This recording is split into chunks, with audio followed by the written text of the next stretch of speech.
welcome to Getting Candid with me, your girl Helen. Remember to subscribe to the channel and turn on the bell so that you don't miss out on anything that we upload on this channel. Now, today we're going to do something a little different. We are talking about, I think this is more innovative and entrepreneurship and just opening up your mind, and we're going to learn from one of the best. He's an author, an entrepreneur. We know him from Exams Made Easy. He's got Great North Academy that has been running for so many years, and we just want to learn the secret behind all that success. Join me as I chat with Dr. Siatwambo on the other side. Welcome back. I mentioned that I'll be chatting with CEO of Great North Academy, Dr. Siatwambo. How are you? It has always been a pleasure, and thank you so much for according me this opportunity. Thank you so much for allowing us to be here. We haven't had this chat. Last time I followed you home, it was how many years ago? 2, 3? It must be about 2 years. Yes. Oh, you still remember that interview? I still remember. It was a lot of fun. Yeah, very much, yeah. Yes. Okay, so that interview we really talked about, it was just at the other side of you, the rosiest at home, you know, but today we really just want to be inspired by your works. Great North Academy has been running for 15 years. Wow, congratulations. Thank you so much, I'm humbled. I think just like me, I think everyone else is eager to know what has kept the school going for 15 years. What would you say is your major secret? One of our major secrets at Great North Academy is that of rebranding. If there's any school that is known for innovation and also rebranding, it's a Great North Academy. I think people might be aware of our resilience even to like for instance during the time of COVID when we kept running.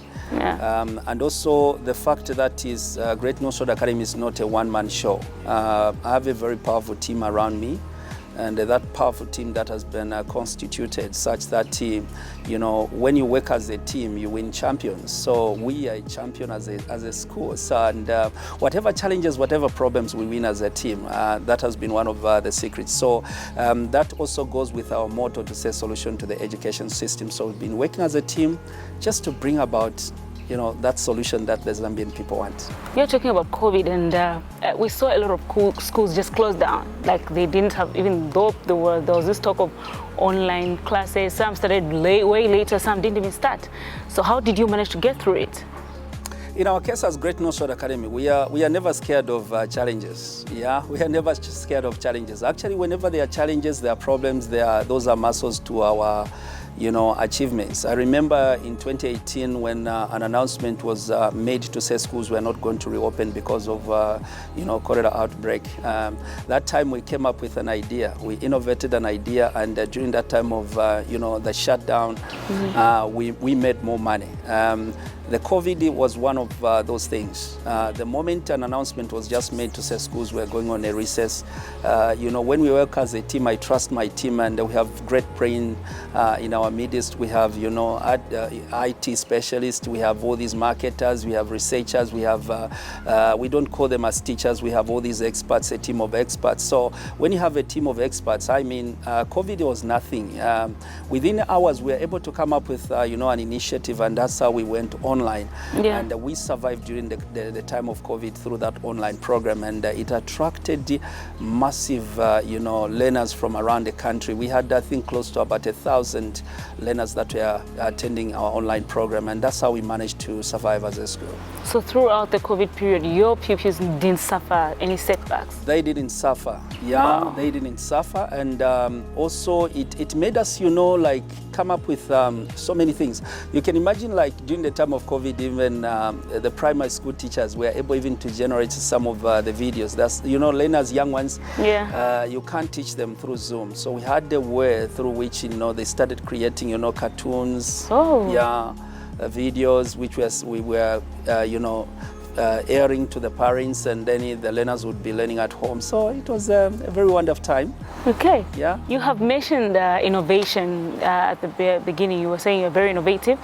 What would you say is the biggest innovation that you have that probably differentiates Great North Academy from any other school?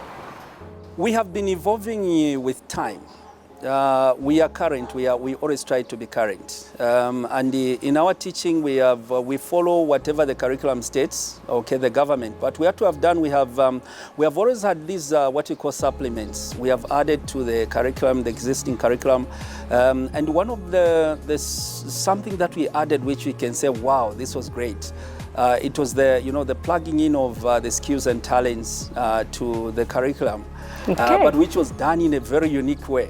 People would say clubs, they are not clubs, all right? So what we did was we are of cognizant that, where we are going. Those who will be able to survive will need to survive on their talents and also their skills. And as such, as a school, being a school which is offering a solution to the education system, we don't just look at our learners from the current to say let them pass exams, but beyond their school, what is it that they can do? And that's how we had to plug in the skills and talents to the learning process. And you'll be amazed on how we have been doing it, in that we have ballet on board. We have entrepreneurship, but not the entrepreneurship that people know. We have also dancing, that dancing is now becoming a career. We have chess, we have football anyway, which is an outdoor activity. We have music, not music for the purpose of passing an exam, but music for the purpose of, talent or career development, talent development and so on. So we have almost about 20 of these that we have plugged onto the system, and we were very much aware to say, in the school setups, these clubs have failed in the past to bring out the talents, the needed talents and also skills. But how we had to do it was to bring in the actual experts. So if you check on the entrepreneurship program, it's not taught by the teachers. The teachers are just patrons, but that program is taught by entrepreneurs themselves, and I'm one of those people that is teaching these young ones about entrepreneurship. If you talk about ballet, we have somebody who is into ballet who is teaching. If you talk about, dancing, Krisho, all of us, we know Krisho. He's one of our tutors here. Music, we have Kachi, who is coming here to teach. We have all these experts that we have brought together just to bring out the talent from these learners. And we believe one day we are going to raise stars, because we believe there's a star in each and every learner that is coming to our institution. When you talk about that, I'm very happy. Personally, I'm one person that I wanted to see people promote talent a lot more in our country. But a lot of the parents are always very reserved when they hear, oh, music, it won't take you, and just be a lawyer, How did the parents react when you told them we're adding this to the curriculum? Our parents are modern. Yeah. Our parents are modern, and they understand also the vision, and that's the most important thing. Our vision is, anyway, the mission of the school. The mission of the school is to educate the human potential.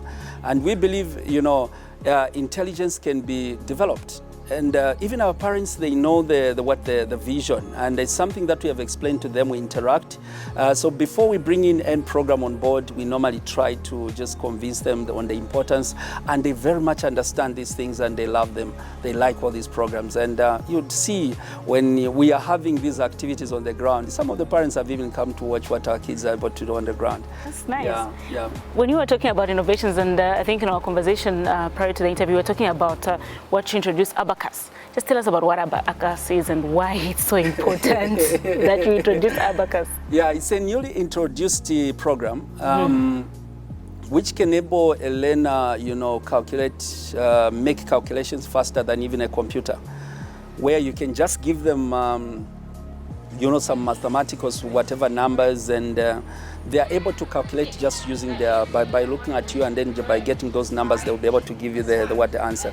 So this is a program that has been in existence for quite some time, but over time it was abandoned. All right, It was abandoned, but we thought it wise to bring it back on board, looking at what is currently trending or happening, in that a lot of young people are moving away from thinking now. They are moving away from thinking. And even the reading culture is now becoming very bad, because now they are depending on these gadgets and all this. So we are trying to bring them back to the kind of learning now where they'll be able to use their brain. So those who know the power of abacus, abacus is one of those programs that enhances, concentration, the memory sharpening, and also the brain power.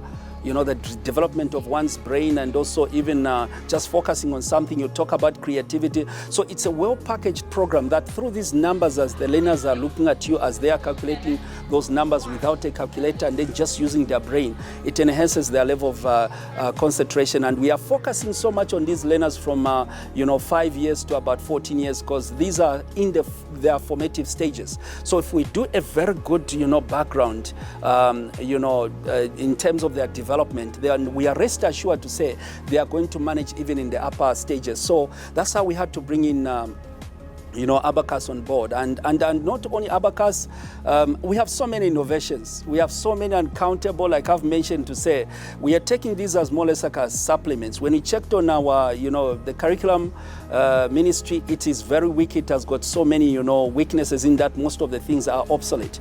They are not answering to the challenges of tomorrow. I mean, in this world, you can't use yesterday's abilities to win tomorrow's battles. So we need to equip these learners for tomorrow and not for today, using yesterday's whatever abilities.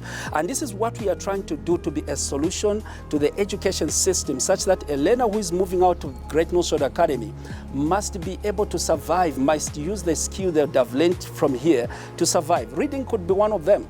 Yeah. With our learners here, you give them a newspaper, somebody who is in grade 1, a newspaper they can read without even any hurdles. It's one of those innovations that we did, what we brought on the ground. So give a child a newspaper, they'll be able to read, because we discovered, say, a child who is able to read can handle mathematical problems, can handle any problems, and we had to make sure that we cement their reading, skills, so that if they're able to read even in mathematics, it will become very easy. They'll be able even to understand what goes on around them, and of course we have also got a new baby that we have just brought on board. We haven't left our those that have special needs. A unit that we are just yet to introduce now, that is those that have special needs, autism, we have those that have, reading abilities, disabilities, learning disabilities and all this. So we are bringing everyone on board. So it's a unit that we are working on. In a nutshell, I can just say we are an innovative school, and we are never afraid of these challenges. And we want to fill the gap, because we've discovered there are so many gaps, in our education system, and we want to see those gaps. When you talk about the one you are yet to introduce for special needs, I'm sure somebody's may have a child that has special needs and they would want, is it already introduced, or it's something that maybe you start in the next academic year? We have already introduced it. Okay. Yeah, we are running in the background, though officially. We are beginning the program first term next year, but in terms of the enrollments, and also so many people, I think they've developed interest, and I think you're yet to see adverts. So we're still trying to fine tune it, but everything is in place. Human resource, the facilities, these have been acquired. Let me just say we have started in a nutshell, but officially we are yet to have the program begin running. That is our first term, January next year. But in terms of recruitment, these are being done in the background.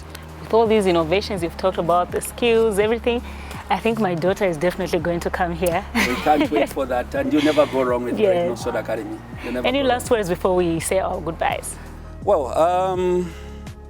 I think it's just the excitement. I'm very happy. I've been following your program. I'm very happy. But thank you. Of course, because I'm talking about Great Northwood Academy. I can talk so many about Great Northwood Academy, but I'm so passionate about the issues of drugs, and also the issues of drugs, and also alcohol that have taken the center stage in the lives of young people.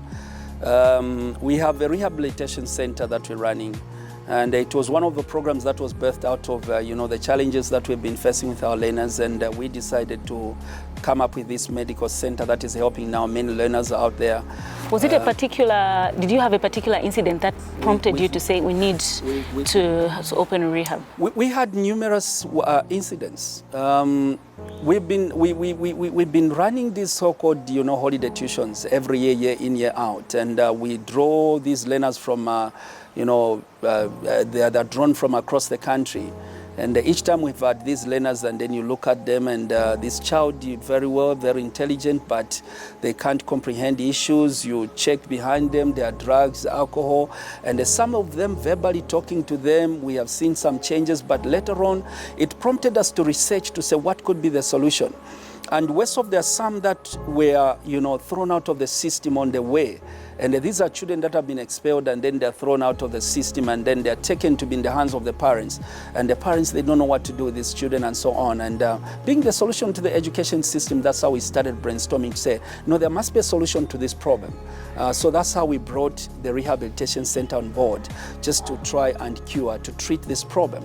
And we are thankful and also happy, because there are so many cases that we've handled, and those cases now they're back on track, and others are now in the universities. Okay, thank you so much. Thank you so much. It has been a pleasure. I hope you have learned something. This is a lot to learn from, and a lot of us are doing a lot of things, taking our children to different schools, but it's also important. I really like the part where you're encouraging people to pay attention to their skills, so you know what to do. You know where to take them if you want to develop all angles of their minds, of their creativity. From me, your girl Helen, it's bye-bye.